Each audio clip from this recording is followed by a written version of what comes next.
बिस्मिल्लाहिर्रहमानिर्रहीम। Students, welcome to your physics class. Physics में chapter number 1, इसका नाम क्या है? Physical quantities and measurement. इस चैप्टर को हम स्टडी कर रहे थे। अब तक हमने देखा कि फिजिक्स क्या होती है, कुछ इंपॉर्टेंस ऑफ फिजिक्स के हवाले से बात की हमने। 12 ब्रांचेस हमने देखी थी, mechanics, electricity, thermodynamics, optics, sound, astrophysics, magnetism, atomic physics, nuclear physics, particle physics, plasma physics और जियोफिजिक्स। ये 12 ब्रांचेस हमने स्टडी करी कि किस ब्रांच में हम क्या चीज स्टडी करते हैं। फिर हमने बात की थी फिजिकल क्वांटिटीज के बारे में। ये ऐसी प्रॉपर्टीज होती है जिनको हम मेजर कर सकते हैं, यानी जो चीज भी आप मेजर कर सकते हो उसको आप फिजिकल क्वांटिटी कहते हो। बेतहाशा फिजिकल क्वांटिटीज आपके पास इस दुनिया में मौजूद है। आपने उन फिजिकल क्वांटिटीज को 2 ग्रुपों में डिवाइड किया था। पहला कहलाता है फंडामेंटल या बेसिक, दूसरा कहलाता है ड्राइव फिजिकल क्वांटिटीज। फंडामेंटल या बेसिक फिजिकल क्वांटिटीज क्या होती है? ऐसी फिजिकल क्वांटिटीज जो किसी दूसरे पर डिपेंड नहीं करती, किसी दूसरे से मिलाकर नहीं बनाई गई होती आपने, यानी किसी दूसरी फिजिकल क्वांटिटी से मिलाकर, ऐड करके, सब्ट्रैक्ट करके, मल्टीप्लाई करके, डिवाइड करके मिला के नहीं बनाई गई होती, ना किसी चीज पे डिपेंड करती है। सिर्फ 7 जो है वो आपके पास फंडामेंटल क्वांटिटीज है। कौन कौन सी? ये आपके सामने लिखी हुई: length, mass, time, temperature, luminous intensity, amount of substance और करंट। फिजिक्स में हम इन 7 को फंडामेंटल मानते हैं। बाकी इन 7 के अलावा जितनी भी क्वांटिटीज हैं उनको हम कहते हैं दूसरी टाइप की, यानी कि ड्राइव। ड्राइव क्वांटिटीज ऐसी क्वांटिटीज को कहा जाता है जो फंडामेंटल या ड्राइव या दूसरी क्वांटिटीज से मिला के बनाई गई होती है। यानी आपने फंडामेंटल को मिलाया हुआ होगा या दूसरी ड्राइव क्वांटिटीज को मिला मिलू के आप बना रहे होते हो, तो इसको हम कहते हो ड्राइव फिजिकल क्वांटिटीज। ये काउंटलेस है जी, सिर्फ 7 छोड़ के बाकी सारी ड्राइव हो जाएंगी। फॉर एग्जाम्पल, स्पीड को अगर हम देखें तो ये लेंथ और टाइम से डिवाइड होकर मिल रहा होता है। आप लेंथ को टाइम से डिवाइड करोगे, स्पीड हासिल होती है, तो स्पीड एक ड्राइव क्वांटिटी हो गई, क्योंकि ये 2 फंडामेंटल से मिलकर बनी हुई है। एक्सेलरेशन की बात करें तो वेलोसिटी को टाइम से डिवाइड करके एक्सेलरेशन हासिल किया जाता है। इसका मतलब है कि एक्सेलरेशन वेलोसिटी और टाइम से मिलकर बनी हुई है। तो ये फिजिकल क्वांटिटीज की 2 टाइप्स हो जाती है। फिर हमने बात की यूनिट्स के हवाले से और मैग्नीट्यूड और किस तरीके से रिप्रेजेंट करते हैं। हाँ, वो मैंने लिखा हुआ है नीचे, ये रहा, ठीक है। तो हमने यूनिट्स के हवाले से बात की। यूनिट्स क्या होते हैं जी? यूनिट हमारे पास मैग्नीट्यूड के साथ, यानी कि नंबर के साथ लगने वाले कुछ ऐसे फैक्टर्स होते हैं जिनकी मदद से हम पहचानते हैं कि हमारी फिजिकल क्वांटिटी कौन सी है। मिसाल के तौर पे 10 के साथ किलोग्राम लगा दो तो ये किलोग्राम यूनिट है और आपको पता चल गया कि ये मास है। सेंटीमीटर की gram, millimetre, micrometre, nanometre, second, minute, hour, ये यूनिट्स होते हैं। ये हम मैग्नीट्यूड के साथ लगाते हैं और हमें आइडेंटिफिकेशन हो जाती है, एक्सप्रेस हो जाती है कि हमारी फिजिकल क्वांटिटी कौन सी है। यूनिट्स के भी 2 टाइप्स होते हैं। अगर फंडामेंटल क्वांटिटीज के यूनिट है तो उनको हम कहते हैं फंडामेंटल यूनिट। अगर ड्राइव क्वांटिटी के यूनिट है तो उनको हम कहते हैं ड्राइव यूनिट। ठीक है जी। यूनिट्स के बाद फिर हमने बात की थी जी how to express a physical quantity. एक फिजिकल क्वांटिटी को कैसे एक्सप्रेस किया जाता है, तो मैंने आपको बताया था 2 चीजें लिखी जाती है, मैग्नीट्यूड और यूनिट। मैग्नीट्यूड कोई नंबर होगा जो कि या तो आप मेजरिंग इंस्ट्रूमेंट से हासिल कर लेते हो या कोई फॉर्मूला वगैरह लगा के हासिल कर लेते हो। कोई नंबर होगा, या तो इंस्ट्रूमेंट में मिल रहा होता है आपको या कोई फॉर्मूला वगैरह यूज करके हासिल कर लिया जाता है। मैग्नीट्यूड जो है ये आपको बताता है कि आपकी जो फिजिकल क्वांटिटी है ये कितनी है, 10, 20, 30, 40, 50, 100, 200 कितनी है, मैग्नीट्यूड आपको बताता है। फिर मैग्नीट्यूड के बाद हम लिखते हैं यूनिट। यूनिट कोई फैक्टर, कोई सिंबल होगा, एक से ज्यादा अल्फाबेट भी हो सकते हैं, कोई सिंबल टाइप का होता है ये, और ये आपको बताता है कि आपकी फिजिकल क्वांटिटी कौन सी है। तो मैग्नीट्यूड आपको बताएगा आपकी फिजिकल क्वांटिटी कितनी है, हाउ मच, और यूनिट आपको बताएगा आपकी फिजिकल क्वांटिटी कौन सी है। ये मैंने कुछ एग्जांपल्स दी हुई है। 50 सेंटीमीटर, 50 का मतलब ये मैग्नीट्यूड हो गया, सेंटीमीटर का मतलब ये यूनिट हो गया, और ये पूरी फिजिकल क्वांटिटी कौन सी हो गई, लेंथ। 10 ग्राम, तो 10 जो है वो मैग्नीट्यूड हो गया, ग्राम जो है वो यूनिट हो गया, और ये फिजिकल क्वांटिटी कौन सी हो गई, मास। 20 मिनट, तो 20 जो है वो मैग्नीट्यूड हो गया, मिनट जो है वो यूनिट हो गया, और ये फिजिकल क्वांटिटी कौन सी हो गई, टाइम। तो आपको पास ये तरीका रहेगा जी एक फिजिकल क्वांटिटी को मेंशन करने का, एक्सप्रेस करने का, मैग्नीट्यूड प्लस यूनिट। मैग्नीट्यूड नहीं लिखो या यूनिट नहीं लिखो तो बात समझ में नहीं आती, अधूरी रह जाती है। फिर हमने बात की एसआई यूनिट्स के हवाले से। मैंने आपको बताया कि ये जो आपकी 7 फंडामेंटल क्वांटिटीज है और उसके अलावा भी जितनी भी ड्राइव क्वांटिटीज है, इन सब के बहुत सारे यूनिट्स हैं। मिसाल के तौर पर अगर हम लेंथ की बात करें तो लेंथ के बहुत सारे यूनिट है, kilometre, mile, yard, centimetre, millimetre, nanometre. वजह भी मैंने आपको बताई थी कि ये जो आपने इतने सारे डिफरेंट यूनिट बनाए हैं, बड़े और छोटे हैं, बड़े और छोटे हैं क्यों? ताकि आपके पास जो अगर बड़ी मेजरमेंट होती है तो आप बड़े यूनिट यूज कर लेते हैं, छोटी मेजरमेंट होती है तो आप छोटे यूज कर लेते हैं। एग्जाम्पल्स भी दी थी मैंने आपको इसकी, करेंसी के हवाले से दी थी आपको कि अगर आपको बड़ी चीज यूज करनी, बड़ी चीज खरीदनी होती है तो आप बड़ी करेंसी यूज करते हो, छोटी चीज खरीदनी होती है तो छोटी करेंसी यूज करते हो। तो हमने हर फिजिकल क्वांटिटी के बेतहाशा यूनिट बनाए हुए, बट इट मेक कंफ्यूजन, ये हमारे यहाँ कंफ्यूजन भी क्रिएट करती है। और बता भी चुका हूँ एग्जाम्पल्स के साथ कि क्या कंफ्यूजन क्रिएट हो रही होती है। तो फिर क्या हुआ, फिर आपके एक एक यूनिट को, हर फिजिकल क्वांटिटी के एक एक यूनिट को स्टैंडर्ड बना दिया गया। क्या आपने लेंथ को मेजर करना होगा, स्टैंडर्ड यूनिट क्या है लेंथ का, मीटर। तो उनको उन यूनिट्स को हम कहते हैं एसआई यूनिट, स्टैंडर्ड यूनिट। तो फंडामेंटल क्वांटिटीज के ये स्टैंडर्ड यूनिट है। लेंथ का होता है मीटर, मास का किलोग्राम, टाइम का सेकंड, टेम्परेचर का केल्विन, लुमिनस इंटेंसिटी का कैंडेला, अमाउंट ऑफ सब्सटेंस का मोल, करंट का एम्पियर। जबकि ड्राइव क्वांटिटीज के किस तरीके से हासिल करते हैं ये भी मैंने आपको बताया था।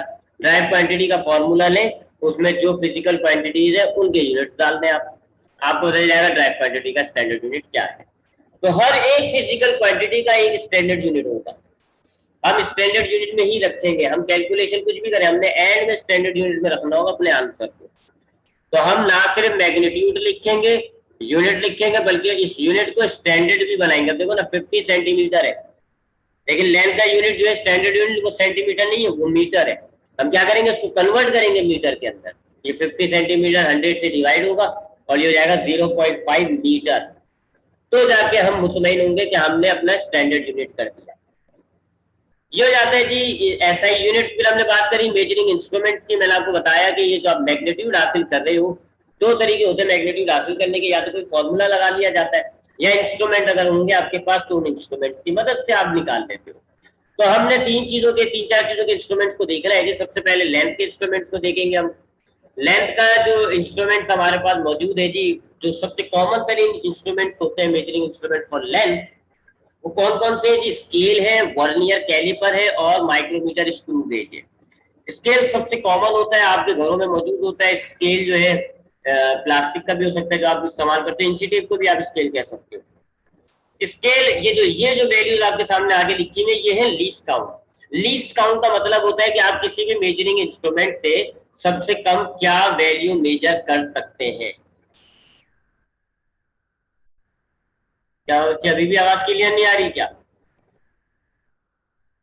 वानिया, तो मेजरिंग इंस्ट्रूमेंट की बात कर रहे थे। ये जो वैल्यूज आगे लिखी है they are called least count. Least count का मतलब होता है कि आप एक मेजरिंग इंस्ट्रूमेंट से सबसे कम तरीन वैल्यू क्या हासिल कर सकते हैं।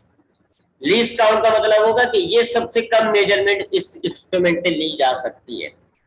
स्केल का लीस्ट काउंट है 0.1 सेंटीमीटर, यानी आप एक स्केल, एक ऑर्डिनरी स्केल की मदद से 0.1 सेंटीमीटर तक की मेजरमेंट ले सकते हो, इससे कम की नहीं।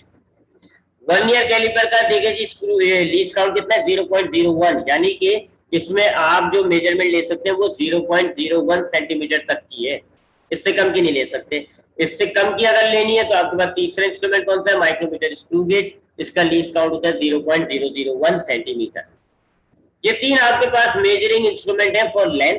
कल मैंने आपको इनकी डायग्राम्स भी दिखाई थी, इनकी वर्किंग भी थोड़ी बहुत बताई थी जी कि स्केल किस तरह वर्क किया जाता है, वर्नियर कैलिपर कैसा होता है, स्क्रू गेज कैसा होता है, और उनमें कैसे जो है वो हम मेजरमेंट करते हैं। उसके बाद दूसरा जो हमारे पास मेजरिंग इंस्ट्रूमेंट है वो है फिजिकल क्वांटिटी मास के लिए। मास यानी वजन नापने के लिए आपके पास जो इंस्ट्रूमेंट होता है उसको आप कहते हैं फिजिकल बैलेंस। ये भी कल मैंने आपको बताया था, डायग्राम दिखाई थी इसकी नेट पर, और दिखाया था जी कि ये कैसा होता है और इसको किस तरीके से यूज किया जाता है, वो भी मैंने आपको बताया था। फिर तीसरी जो फंडामेंटल क्वांटिटी है टाइम। टाइम को मेजर करने के लिए हमारे पास जो डिवाइस होती है उसको हम कहते हैं स्टॉप वॉच। यहां पर हमारी बात रुकी हुई थी, तो स्टॉप वॉच देख लेते हैं जी हम जरा।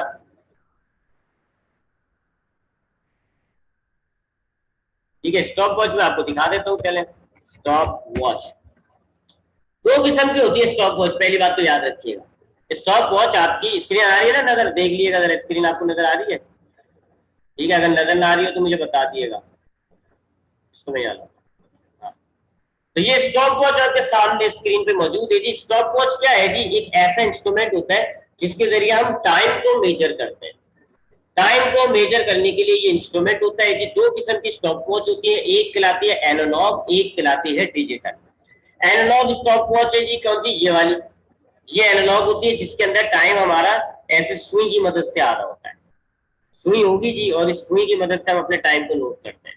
और डिजिटल जो होती है वो ऐसी होती है जिसमें हमारे पास टाइम जो है वो बकायदा नंबर्स की सूरत में मेंशन हो रहा होता है, उनको हम कहते हैं डिजिटल। इन स्टॉप वॉच में दो स्विच होते हैं, दो बटन होंगे, देख लिया आप, डिजिटल में भी आप देखेंगे एक ये रहा बटन, एक ये रहा बटन, और ये सॉरी एनालॉग में भी दो बटन नजर आ रहे हैं आपको, और डिजिटल में भी देख लें एक ये रहा बटन, एक ये रहा। तो इसमें जो है वो स्विच होते हैं या तो बटन होते हैं, एक बटन आप दबाओगे तो आपका स्टॉप वॉच स्टार्ट हो जाएगा, टाइम चलना शुरू हो जाएगा, और उसी बटन को जब आप दोबारा दबाओगे तो आपका टाइम रुक जाएगा। तो जब आपका स्टार्ट, आपने टाइम मेजर करना है तो आपने स्टार्ट किया, और फिर जब आप देखोगे आज यहाँ तक हो गया टाइम, तो आपने स्टॉप कर दोबारा बटन दबा दिया, स्टॉप हो गया, यहाँ रीडिंग आ जाएगी आपकी कि टाइम आपका कितना है। ये टाइम आपका जो मेजर होगा ये मिली सेकेंड में भी जाता है, यानी सेकेंड फिर 0.01, ठीक है, ये सेकेंड है जी 50 पॉइंट, ये 10 का मतलब है पॉइंट के बाद दो डिजिट, तो इसका इसका जो लीस्ट काउंट होता है वो 0.01 सेकेंड होता है, 0.01 सेकेंड तक का कम से कम टाइम नाप सकता है। जबकि दूसरा जो है, जैसे आप इस दूसरे बटन को, इसको में लिखा होता है रीसेट, इसको जैसे आप दबाएंगे तो आपका टाइमर जो है वो वापस 0 हो जाता है, आप नई रीडिंग ले सकते हैं। अब डिजिटल बहुत चल रही होती है, जबकि ये जो ये वाली जो होती है इसका इसका लीस्ट काउंट है जी 0.1 सेकेंड, इसका लीस्ट काउंट कम है, ये 0.1 सेकेंड तक नाप सकता है, जबकि इसका लीस्ट काउंट ज्यादा अच्छा है 0.01। तो ये दो टाइप की स्टॉप वॉच हमने देख ली थी, स्टॉप वॉच क्या होती है, ठीक है, ये टाइम मेजर करने की होती है, ये दो किस्म की हो गई, एक होती है डिजिटल स्टॉप वॉच, और डिजिटल स्टॉप वॉच का लीस्ट काउंट कितना है 0.01 सेकेंड, और एक होती है एनालॉग स्टॉप वॉच जिसमें सुई होती है बकायदा, हमारे घरों में भी लगी होती है तो घड़ियां, वो तो घड़ी होती है, ये स्टॉप वॉच की बात होती है, इसका लीस्ट काउंट ज्यादा कम होता है, 0.1 सेकेंड तक का टाइम ला सकता है। बहरहाल एक अच्छी डिवाइस है, इसके जरिए हम टाइम मेजर कर सकते हैं। स्टॉप वॉच हो गई जी हमारे पास, जी हमारे पास तीन मेजरिंग इंस्ट्रूमेंट हो गए, लेंथ के, मास के, टाइम के, वॉल्यूम का भी एक मेजरिंग इंस्ट्रूमेंट होता है जिसको हम कहते हैं मेजरिंग सिलेंडर। लेकिन वॉल्यूम का जो मेजरिंग इंस्ट्रूमेंट है, जब हम वॉल्यूम को डिस्कस करेंगे तब हम उसके मेजरिंग इंस्ट्रूमेंट की बात कर लेंगे, ठीक है, जब हम वॉल्यूम को डिस्कस करेंगे। अब हमने जो बात करनी है जी वो है साइंटिफिक नोटेशन की है, साइंटिफिक नोटेशन। साइंटिफिक नोटेशन क्या होता है इसकी बात करते हैं जल्दी जल्दी से। साइंटिफिक नोटेशन क्या होती है, देखिए जो स्टूडेंट फिजिक्स के अंदर, फिजिक्स में या साइंस में बात आपके पास कुछ ऐसी वैल्यूज आती हैं जो इंतहाई बड़ी होती है या इंतहाई छोटी होती है। मिसाल के तौर पे अगर मैं आपसे बोलूं कि जी अर्थ का मास कितना है, मास ऑफ अर्थ, यानी हमारी जो दुनिया है इसका वजन, तो ये पता है कितना है,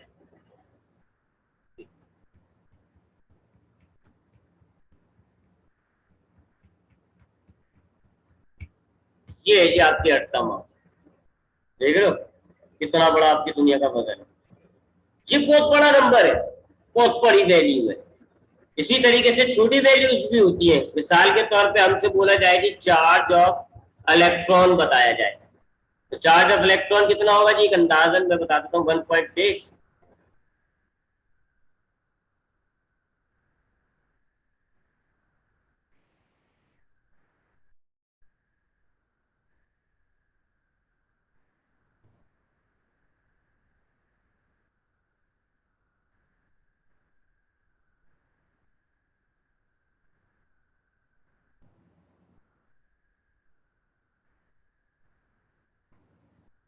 ये है जी आपका चार्ज ऑफ इलेक्ट्रॉन, ये इंतहाई छोटा हो गया। तो हमारे पास साइंस में बिलखुसूस फिजिक्स के अंदर कुछ नंबर ऐसे आते हैं जो इंतहाई बड़े होते हैं, कुछ नंबर ऐसे आते हैं जो इंतहाई छोटे होते हैं। मैंने आपके सामने एग्जाम्पल लिखी हुई है, मास ऑफ अर्थ बहुत ज्यादा हो रहा है, बहुत बड़ा है देखिए, और चार्ज ऑफ इलेक्ट्रॉन बहुत छोटा है। अब ऐसी वैल्यूज, चले मैं एक दफा तो लिख दूंगा, लेकिन अगर हम इन वैल्यूज को न्यूमेरिकल्स में, कैलकुलेशंस में, डेरिवेशंस में यूज करेंगे, हमें बड़ी कोफ्त आएगी, चांसेस ऑफ एरर ज्यादा होंगे, गलतियां होंगी आपसे। अगर आपको अभी तो आपने लिख दिया, मैं आपसे बोलूं जी मास ऑफ अर्थ को आपने मल्टीप्लाई करना है 15 से, डिवाइड करो 20 से, 5 ऐड कर दो, 6 सब्ट्रैक्ट करो, तो जब आप इसको हैंडल करोगे परेशानी का बाइट होगा। ऐसे नंबर्स को, इतने बड़े बड़े नंबर या इतने छोटे छोटे नंबर्स को हैंडल करना, प्लस माइनस करना, मल्टीप्लाई डिवाइड करना आसान नहीं होता। हम क्या करें फिर ऐसे नंबर्स को? तो हम क्या करते हैं, ऐसे नंबर्स को हम एक फॉर्म में कन्वर्ट करते हैं। हम ऐसे नंबर को, अब ये मैं दोनों नंबर कॉपी कर लेता हूँ और पेंड में चलते हैं।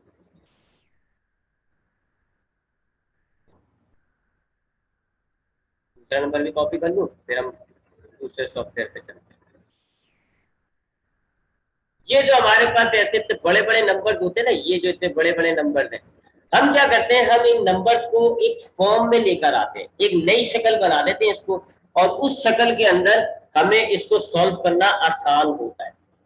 ठीक है जी। फॉर एग्जाम्पल ये मैं नंबर ले रहा हूँ जी, सपोज करें ये नंबर लिया हुआ मैंने, ये नंबर है, ठीक है। अभी बड़ा मुश्किल है, मैं इसको क्या करूंगा, एक शक्ल में लाऊंगा, और उस शक्ल के अंदर लाने से क्या होता है जी, कि इस नंबर को फिर मैं अगर प्लस माइनस मल्टीप्लाई डिवाइड करूंगा, हैंडल करूंगा, मेरे लिए इजी हो जाएगी। उस शक्ल को, उस फॉर्म को हम कहते हैं साइंटिफिक नोटेशन। Scientific notation. तो साइंटिफिक नोटेशन क्या होता है, आपके जो इंतहाई बड़े या इंतहाई छोटे नंबर होते हैं उनको लिखने का दूसरा तरीका होता है। एक और तरीका होता है जिसके जरिए हम इस नंबर्स को एक ऐसी फॉर्म में लिखते हैं कि फिर हमारे साथ उन नंबर्स को लिखना, ऐड करना, सब्ट्रैक्ट करना आसान हो जाता है। सबसे पहले तरह साइंटिफिक नोटेशन को कन्वर्ट करके सीखते हैं। ये हमारे पास नंबर है जी, सबसे पहले हमें लोकेट करना होता है इसमें पॉइंट यानी डेसिमल पॉइंट कहाँ पर है। हमें देखना होगा हमारा ये जो नंबर है इसका डेसिमल पॉइंट कहाँ पर है। तो इसका जो डेसिमल पॉइंट है अगर कहीं पर भी नहीं होता तो बिल्कुल हमारे पास या राइट साइड पे होता है, ये रहा डेसिमल पॉइंट। ठीक है जी, ये रहा इसका डेसिमल पॉइंट, ये रहा। ठीक है, अगर नहीं होगा तो राइट साइड पे, और अगर होगा तो कहीं नजर आ रहा होगा आपको। तो यहाँ मुझे नजर नहीं आ रहा तो मैंने कहा डेसिमल पॉइंट ले लिया यहाँ पर। अब हम क्या करते हैं कि इस डेसिमल पॉइंट को उठाकर पहले नॉन जीरो डिजिट के बाद लाते हैं। कहाँ लाते हैं जी, पहले नॉन जीरो डिजिट, यानी आप लेफ्ट साइड से स्टडी करेंगे, इधर से स्टडी करना शुरू करेंगे नंबर को, और जो पहला ऐसा नंबर जो जीरो ना हो उसको हम कहेंगे नॉन जीरो, उसके बाद ले आओगे। तब आप यहां से देखोगे तो पहला नॉन जीरो डिजिट ये वाला आ रहा है, ये वाला आ रहा है आपके पास पहला नॉन जीरो डिजिट, ये 6। एक मिनट रुकिएगा जरा, ये रहा, ये है जी पहला नॉन जीरो डिजिट 6। ठीक है, लेफ्ट साइड से आप अपने नंबर को स्टडी करोगे तो पहला नॉन जीरो डिजिट होगा, पॉइंट को उठा के उसके पास लाना है। तब आपने पॉइंट को यहां से उठा के यहां ले आए 6 के बाद, तब नंबर क्या हो गया आपका, अब ये हो गया 6 पॉइंट हो गया। और पॉइंट आपको पता है राइट साइड का पॉइंट आप मेंशन नहीं करते तो ये हो गया खाली 6। ठीक है जी। तो सबसे पहले आपने क्या किया, पॉइंट देखा आपके पास राइट साइड पर है, आपने उसको उठा के लेफ्ट साइड पर जो आपका पहला नॉन जीरो डिजिट नंबर है यानी कि 6 उसके बाद ले आए। तो अब ये नंबर हो गया 6.0000000। आपको पता है पॉइंट के बाद तो जीरो हम लिखते नहीं है, तो हमने ना वो पॉइंट लिखा ना हमने जीरो लिख के सिर्फ 6 लिख दिया। ठीक है, अब हमने देखना है कि हमने कितने डिजिट जंप कराए हैं, कितने डिजिट हमने जंप कराया। तो जरा काउंट करें, 1 2 3 4 5 6 7 8 9 10 11 12 13 14 15 16 17 18 डिजिट बाद हमने पॉइंट रखा है। कितने, 18। तो अब हम इसको कैसे लिखेंगे, ऐसे लिखेंगे इसको, मल्टीप्लाई बाय 10 की पावर 18 डिजिट ना, तो 18 पावर, जितने डिजिट जंप कराओगे वो पावर बन जाएगी। ठीक है, तो ये जब अगर इसको सही तरीके से यहाँ पे ले आते हैं, मल्टीप्लाई बाय 10 की पावर 18, ये हो गया scientific notation of the number. जो ऊपर नंबर था ये उसकी जगह अब ये साइंटिफिक नोटेशन बन गई। तो दोबारा रिपीट करता हूँ, क्या किया हमने, हमारे पास जो पॉइंट था हमने वो ढूंढा कहाँ पॉइंट, हमने उस पॉइंट को लेफ्ट साइड के बाद जो पहला नॉन जीरो डिजिट था हम वहां लेकर आ गए, और फिर हमने नंबर को दोबारा लिखा, पॉइंट के बाद के जीरो हटा दिए, पॉइंट पे हटा दिया, 6 हो गया जी नंबर। फिर मल्टीप्लाई बाय 10 की पावर क्या बनाई है, 10 की पावर बनाई जाएगी जी, हमने कितने डिजिट जंप किए काउंट करें, जो भी नंबर आएगा वो आपकी 10 की पावर होगी। ये नंबर जो ये जो फॉर्म आ गई ना, ये 6000, ये जो इतना बड़ा नंबर था इसकी ये जो फॉर्म आ रही है 6 मल्टीप्लाई बाय 10 की पावर 18, इसको हम कहते हैं साइंटिफिक नोटेशन। इसके साथ डील करना आसान होगा, वो मैं आपको भी दिखाऊंगा। पहले थोड़ा सा कुछ और 2-4 नंबर के साइंटिफिक नोटेशन बना लेते हैं, उसके बाद हम देखेंगे। ठीक है जी, अब कुछ और नंबर की साइंटिफिक नोटेशन बनाते हैं। सपोज करें मेरे पास नंबर है जी 24,000,000,000, ये है ये नंबर। अब इसके हम साइंटिफिक नोटेशन बनाएंगे। ये बड़ा सा नंबर लेंगे, पॉइंट अभी नहीं है, कहीं नजर नहीं आ रहा, तो पॉइंट कहाँ होगा जी, यहाँ पॉइंट आ गया। ठीक है, अब मैं इस पॉइंट को उठा के लेफ्ट साइड से पहला नॉन जीरो डिजिट कौन सा है, 2। पहला नॉन जीरो डिजिट कौन सा है, लेफ्ट साइड से आप काउंट करोगे 2 है जी। नहीं, इसको और सॉल्व नहीं करेंगे। तो हमने देखा जी पॉइंट कहां पर है, ये रहा। मैं इसको लेफ्ट साइड से पहला नॉन जीरो डिजिट हो गया 2। नॉन जीरो का मतलब होता है वो डिजिट जो जीरो नहीं हो, भले कोई भी हो 1 2 3 4 5 6 7 8 9, पर जीरो ना हो, वो है 2। तो अब आपने पॉइंट को यहां से उठा के यहां लाना है, यहां पर।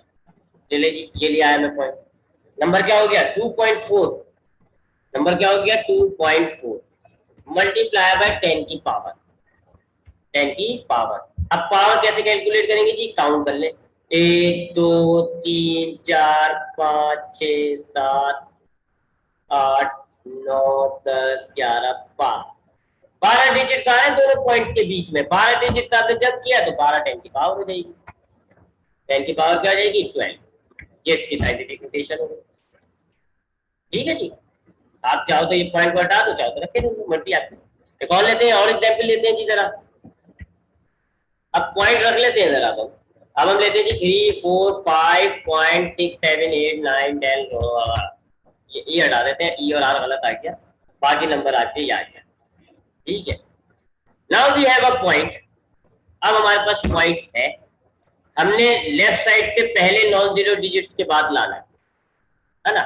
लेफ्ट साइड के बाद, लेफ्ट साइड से देखोगे तो पहला नॉन जीरो डिजिट कौन सा हो गया 3, तो 3 के बाद लाना है, यानी कि यहां पर हमें पॉइंट लाना है। ठीक है, तो अब नंबर क्या हो जाएगा 3 पॉइंट, और आपको पता है पॉइंट के बाद आप 2 नंबर लिखते हो बस, तो 3.45 लिखो, बाकी सारे नंबर खा जाओ। तो हमने क्या लिखा जी, हमने क्या लिखा, हमने लिखा 3.45 मल्टीप्लाई बाय 10 की पावर। ये मल्टीप्लाई बाय 10 की पावर सब में आता है। कितने डिजिट आ रहे हैं जी दोनों पॉइंट्स के दरमियान, 2, तो 10 की पावर क्या हो जाएगी 2। ये इसकी साइंटिफिक नोटेशन। ये पॉइंट आप हटा दो क्योंकि तो आपने अपनी आसानी के लिए लगाया था। तो 345.67889999899489, इतने बड़े नंबर को सिंपली फॉर्म में आपने कैसे लिखा 3.45 मल्टीप्लाई 10 की पावर 2। ठीक है, इधर से भी पॉइंट हटा देता हूँ। बहुत इजी है, इतनी मुश्किल नहीं है, इतनी मुश्किल चीज नहीं है। अगर ये पॉइंट यहाँ नहीं होता, लेट सपोज यहाँ होता, ठीक है, अभी भी मुझे पास नॉन जीरो डिजिट कौन सा है 3। चले यहाँ पे कुछ ऐड करते हैं 0 0 0। ठीक है, चलें जी अब इस नंबर को देखते हैं। पॉइंट ये रहा जी, हमें पहले लेफ्ट साइड से पहले नॉन जीरो डिजिट के बाद रखना है। तो ये तो 0 है, ये 0 है, ये 0 है, ये आ गया जी पहला नॉन जीरो डिजिट 3। पॉइंट अब कहाँ आ जाएगा 3 के बाद, यानी कि यहाँ। ठीक है जी, अब नंबर आपका क्या हो गया जी 3.45, क्योंकि ये वाले 0 बेकार है, ये वाले 0 तो बेकार हो गए। तो 3.45 और फिर 2 डिजिट के बाद आप नंबर नहीं लिखते, तो ये आपने लिख दिया 3.45। अब काउंट करें जी कितने डिजिट बीच में आ रहे हैं, 1 2 3 4 5 6 7 8 9, 10 की पावर हो जाएगी 9। ये इसकी साइंटिफिक नोटेशन है, चाहे तो पॉइंट हटा दें। इजी है, 2-3 दफा लिखते हैं इसको, प्रैक्टिस करें, आसान है। अब आते हैं ऐसे नंबर पे जो इंतहाई छोटे होते हैं। ये तो मैंने आपको बताया कि बड़े नंबर थे, बड़े नंबर थे ना, देखो ये बड़ा नंबर है, ये बड़ा नंबर है, इसमें पॉइंट हमारा लेफ्ट साइड की तरफ जा रहा है, लेफ्ट साइड की तरफ जा रहा है। अब आते हैं ऐसे नंबर पे जो छोटे होते हैं, यानी 0.000000003, ये नंबर ले। अब यहाँ पर पॉइंट आपके पास ये रहा, ठीक है, वही अगेन वही सेम रूल्स है। आप पहले पॉइंट लोकेट करो, ये रहा पॉइंट आपका। अब आप अपने पॉइंट को लेफ्ट साइड से चलना शुरू करें और पहला जो नॉन जीरो डिजिट है उसके बाद ले आए। तब लेफ्ट साइड से चलेंगे तो पहला नॉन जीरो डिजिट ये है 3, तो 3 के बाद लाना है आपको पॉइंट। ले आया जी मैं 3 के बाद। अब नंबर क्या हो गया 3.43। नंबर क्या हो गया 3.43 मल्टीप्लाई बाय 10 की पावर। ठीक है जी, बात समझ में आ रही है। वही कहानी चल रही है जो अभी मैंने ऊपर की थी। पॉइंट यहाँ पर है, लेफ्ट साइड से मेरे पास ये था जी पहला नॉन जीरो डिजिट नंबर 3, मैं इसके बाद ले आया, तो मैं क्या लिखूंगा 3, क्योंकि ये सारे जीरो तो बेकार है, 3.43 लिखूंगा ये चीज, ठीक है क्या, ये 3.43, ये 3 डिजिट लिख दिया, बस काफी है। अब पॉइंट की जी आप कितने जी, 1 2 3 4 5 6 7 8 9 10 11 12, दोनों पॉइंट के दरमियान 12 डिजिट है, यहाँ पावर आ जाएगी 12। लेकिन नंबर आपका छोटा है, अब मैं ये वाला पॉइंट हटा रहा हूं, नंबर आपका छोटा है, नंबर आपका अगर 0 पॉइंट करके हो ना, यानी 1 से छोटा, 0 पॉइंट का मतलब क्या हो गया, 1 से छोटा नंबर अगर आपका छोटा हो, या आप पॉइंट को राइट साइड की तरफ लेकर जा रहे हो, तो फिर पावर आपकी माइनस में आती है, ठीक है जी, ऐसे माइनस में। बस एक सिंपल से निशानी लगा दें। इस एग्जाम्पल में देखें, हमने पॉइंट को यहां से यहां लाए, यानी लेफ्ट साइड, राइट साइड से उठा के लेफ्ट साइड की तरफ लाए, उल्टे हाथ की तरफ लाए हो आप पॉइंट को। अगर आप पॉइंट को उल्टे हाथ की तरफ लेकर जा रहे हैं, लेफ्ट साइड की तरफ लेकर जा रहे हैं, आपकी पावर प्लस आई। और इस वाले में देखें आप, आपने पॉइंट को यहां से यहां शिफ्ट किया, यानी कि राइट साइड सीधे हाथ की तरफ पॉइंट लेके गए। अगर आप राइट साइड की तरफ पॉइंट लेकर जाएंगे तो आपकी पावर आएगी माइनस। इतना सा फर्क ध्यान में रख लीजिएगा, खत्म। तो आप देखें इस एग्जाम्पल में भी आपके पास पॉइंट यहां था, आपने यहां पे रखा था पॉइंट, यानी आप उल्टे हाथ की तरफ लेके गए थे, लेफ्ट हैंड की तरफ। तो यहां पे लिख लेता हूं मैं इस बात को, अगर आप पॉइंट को ऐसे शिफ्ट करोगे towards the left hand side, तो आपकी पावर आएगी प्लस के अंदर, पावर प्लस में रखी जाएगी। इसको बड़ा कर दूं, पावर आपकी प्लस में हो। और अगर आप पॉइंट को ऐसे राइट साइड की तरफ शिफ्ट कर रहे हैं, तो फिर आपने जो 10 की पावर बनाई है ना, वो माइनस में कर दिएगा। बस इतना सा फर्क याद रख लीजिएगा, काफी है, ठीक है जी।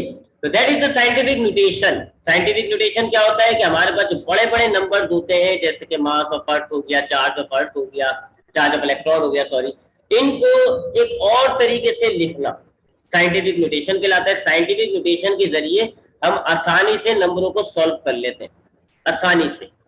इस फॉर्म में लिखने को हम कहते हैं साइंटिफिक म्यूटेशन। सारा खेल पॉइंट का है, आप पॉइंट को लोकेट करें, उस पॉइंट को उठाकर लेफ्ट साइड से पहला नॉन जीरो डिजिट जो होगा उसके बाद लाए। तो ये रहा पॉइंट, लेफ्ट साइड से ये रहा पहला नॉन जीरो डिजिट, इसके बाद ला रहा हूं मैं, देखे पॉइंट को।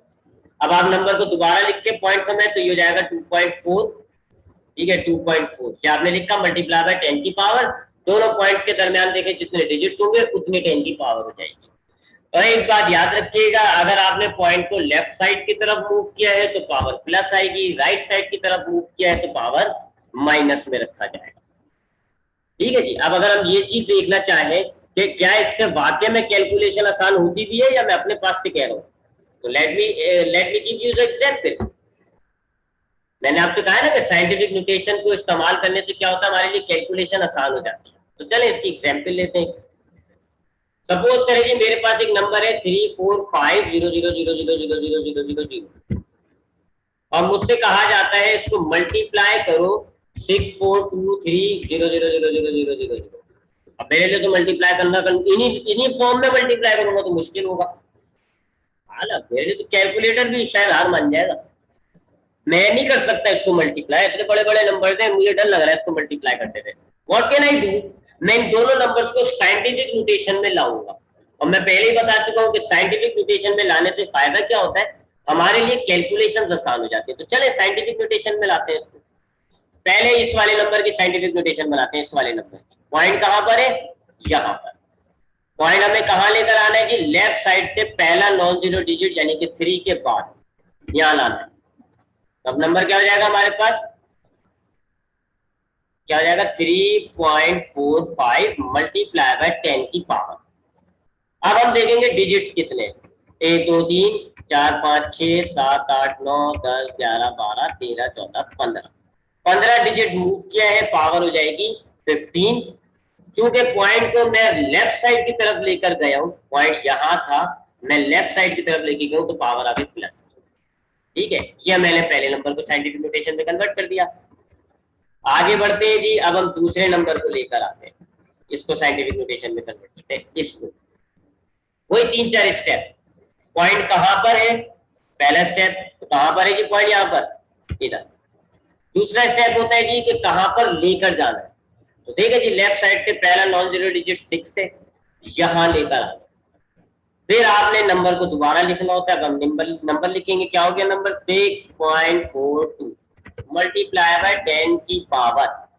अब हमने क्या जी दोनों पॉइंट्स के दरमियान डिजिट काउंट करने होते हैं, 1 2 3 4 5 6 7 8 9 10 11 12 13 13 हो गया जी। पावर तो 13 हो गई, या प्लस या माइनस की, तो हमने पॉइंट को राइट साइड से लेफ्ट साइड की तरफ शिफ्ट किया, उल्टे हाथ की तरफ हम पॉइंट लेके गए हैं। पहले क्या चुका उल्टे हाथ की तरफ पॉइंट जाता है तो हमारी पावर जो है वो प्लस में आती है, तो हम पावर प्लस में ही रखते हैं जी, प्लस में आ गई। ठीक है, अब ये पॉइंट हटा देते हैं। तो ये मैंने ऊपर के दोनों नंबर्स को साइंटिफिक नोटेशन में ले आया।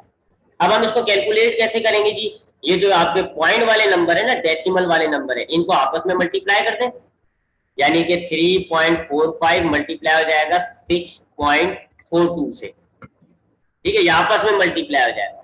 और ये जो आपकी 10 की पावर है ना, ये चूंकि मल्टीप्लाई हो रही है, ये पावर ऐड हो जाती है। आपने पढ़ा होगा 9th क्लास के मैथमेटिक्स में कि अगर हमारे पास सेम बेस होता है, मल्टीप्लाई हो रहा होता है, तो हम पावर को ऐड कर देते हैं। तो हम ये जो 10 की पावर है ना, इनको ऐड कर देंगे, यानी 15 प्लस 13। तो हमने इसको मल्टीप्लाई कैसे किया जी, 3.45 को मल्टीप्लाई करेंगे 6.42 से, यानी डेसिमल वाला नंबर डेसिमल वाले नंबर से मल्टीप्लाई हो रहा है, और ये जो बेस पावर वाला नंबर है इनको हमने आपस में सॉल्व किया, कैसे, इनकी पावर्स को ऐड करके। अब बस आप इसको कर 3.45 को आप 6.42 से मल्टीप्लाई करते हैं, जरा करके देख ले। तो 3.45 मल्टीप्लाई बाय 6.42, ये हो जाएगा 22.1। क्या हो जाएगा 22.1 मल्टीप्लाई बाय 10 की पावर, कितनी हो गई 10 की पावर 28। हो गया सॉल्व, कर दिया ना, कितनी एक लाइन के अंदर सॉल्व कर दिया है। वैसे नहीं कर पा रहा था, मल्टीप्लाई साइंटिफिक नोटेशन में करा तो मेरे लिए इजी हो गया, मैंने आराम से सॉल्व कर दिया। तो दैट इज साइंटिफिक नोटेशन। ये हमारे पास साइंटिफिक नोटेशन थी जी, दोनों तरीकों से देख लिया हमने, साइंटिफिक कैलकुलेशंस भी करके देख ली। इंशाल्लाह नेक्स्ट क्लास में इस चैप्टर के मजीद आगे के टॉपिक को हम डिस्कस करेंगे।